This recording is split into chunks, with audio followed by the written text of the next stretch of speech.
Hey everyone, I'm Cheryl McColgan, founder of Feel Nourish Grow, and welcome to day 30 of the 30-day Healthy Habit Challenge. You made it to the end, and I'm so excited to be here with you for this last day and to hopefully hear all about some of your challenges, some of your wins. I would love it if you would respond to the email after the challenge is finished and just let me know how it went for you. I am always rooting for you. But anyway, for the final day, it's another kind of reflection thing, but it's more future focused. I want you to choose 3 habits to continue for the next 90 days. So if you discovered there was a particular habit during this challenge, you did a lot of the reflection and reset throughout the challenge, and there were probably ones that you noticed that worked really well for you, or that you thought, okay, this is a good habit. I can see this really helping me in my everyday life. Go back to those and commit to doing it every day for the next 90 days.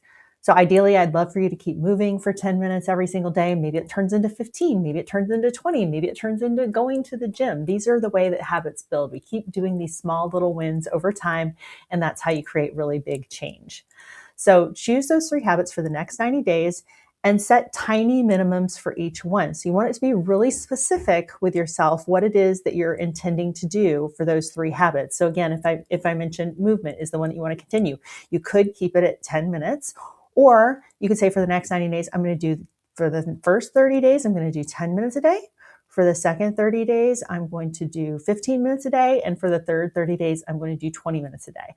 Whatever it is for you, but making it specific, making it something that you commit to, and making it something that's still relatively small so that you're going to maintain it. Because at the end of this next 90 days, we want you to set you up for another really big win where you prove to yourself that you can trust yourself and that you can make changes and you can create new habits that actually stick.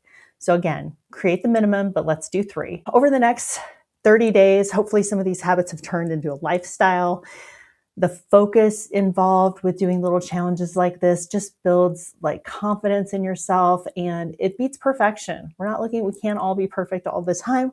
We've got to just go for sustainability. And that is really how I've been able to create these habits for myself that people always talk about, me being so disciplined, that kind of thing. It really all started like this, just small little things. Whenever I get onto a new thing that I want to try, I've taught myself that if I go big at the beginning, I might be able to stick with it for a little while, but quite often I crash and burn, or I just get burned out on whatever it is. But if I start adding it in a little bit of a time, that really creates more of a habit. A great example of this for me, I've had many of exercise things over the years. I think I mentioned previously in this challenge, I was a runner for 17 years. Obviously, I just didn't go out the door one day and run a marathon. It took small changes over time and building consistency. The same thing now where I've really been on my streak with strength training is that when I initially started, I told myself, okay, I'm only going to go 3 days a week, half an hour max. I'm just going to get in the gym, mess around with the machines. That's going to be a good enough start. Created that consistency mark for myself, and that kept building and building over time to where now it's almost like I can't, in a way, I know it's not that I don't want to. Sometimes your body needs a break, and I build in rest days and all that. But I actually feel guilty now if I think about one day where I'm not feeling like going to the gym. It's like, it's a habit now. I have to do it. That's basically how it's turned out. So these consistency things over time is really where you create this thing where you almost feel like it's just automatic, and it doesn't feel like you need to back out of it or should back out of it. It just becomes purely a habit. So that's just one example, but it could also be food or sleep. The same thing when I started keto. I didn't just one day decide to start eating no carbs. I cut it back over time. I didn't necessarily go cold turkey. That's all to say that it all starts with these little things. So pick 3 things that you feel are really going to feed into your long-term goals. And if you haven't done it yet, this might be a really good time to do that core values and goals worksheet. If this speaks to you, if you go to the website and search Ultimate Wellness. What is Ultimate Wellness? The link for the sheet is in there. And I'll just walk you through some cues and some questions to learn more about what is it that you're all about? What are your core values? And that's how you create these longer term goals. And then you set these little habits in line to eventually reach those. So if you're going to do something anyway for the next 90 days, that's also a great time to do that exercise so that you can start to create these habits that are going to get you to your 5-year goal, your 10-year goal, stuff like that. So if you're wondering too, where to start with picking 3, how do you narrow it down? Consider this. This is one option for you. Pick one that's a movement habit, pick one that's a mindset habit, and pick one that's a food or sleep habit and start with that. Write down the minimum for each of those, and then that's your thing for the 90 days. Develop some cues around this. So when and where each habit is going to happen. And of course, you can be flexible. There might be days where if you say, okay, I like working out in the morning, I'm going to work out I'm going to do my 10 minutes of movement the first thing when I wake up. Well, maybe one day, for whatever reason, that can't happen.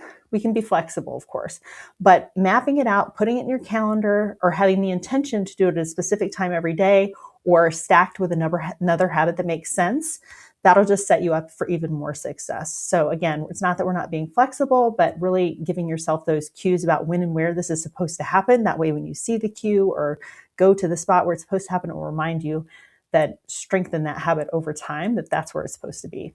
I think that is finally about it for us for this habits challenge. I hope that you got something out of it. I'd love to hear what you learned. I'd love to hear what worked for you, what didn't work for you, what were your challenges, what were your big wins.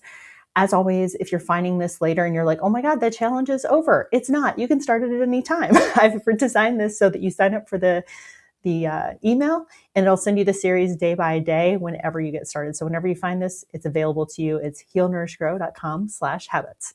So I've said every day, I'll see you tomorrow, but this time I won't. I'm still be around on all my channels, all my socials, on YouTube, but I'm not going to have an everyday message to you for a little bit, hoping to get the podcast back on regular schedule, once a week releases, interviews with interesting people in the health and wellness space, and me talking about whatever random topic of the day that I've turned into a research project for myself, basically. But yeah, that's about it. So I will see you somewhere down the road, and I hope to hear from you. Take care. Bye-bye.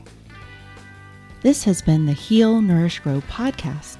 Again, I'm Cheryl McColgan, founder of Heal, Nourish, Grow. You can find show notes for this episode at healnourishgrowpodcast.com. If you have feedback on today's episode or questions about the content, please email us at podcast@healnourishgrow.com. We'd love to hear from you. Be sure to sign up for our email list at healnourishgrow.com and subscribe to the show with your favorite podcast player so you never miss an episode. Join us next time for more information that helps you live your best and healthiest life. Thanks for listening.